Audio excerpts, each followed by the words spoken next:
ഈ കാണുന്നതാണ് എരുമനാക്ക് അല്ലെങ്കിൽ എരുനാക്കി എന്നൊക്കെ വിളിക്കുന്ന സസ്യം.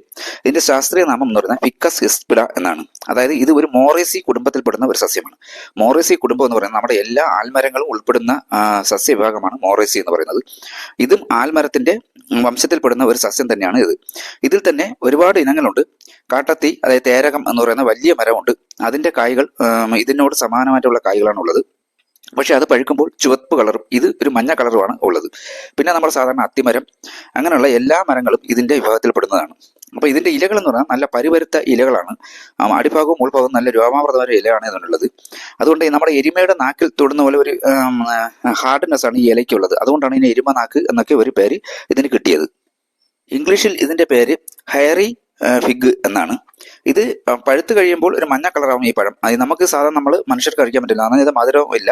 ഇത് സാധാരണ പക്ഷികളാണ് ഈ ഇതിന്റെ പഴങ്ങൾ കൂടുതലായിട്ട് കഴിക്കപ്പെടുന്നത്. 3-4 മീറ്ററോളം പൊക്കം വയ്ക്കുന്ന ഒരു ചെറു വൃക്ഷമാണ് ഈ എരുമനാക്ക് എന്നുള്ള സസ്യം.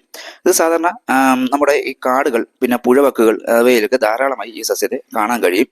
ഇതിന്റെ തടികൾ നമ്മുടെ മുളയതുപോലെ പൊള്ളയായിട്ടുള്ള തടിയാണ് ഇതിനുള്ളത്.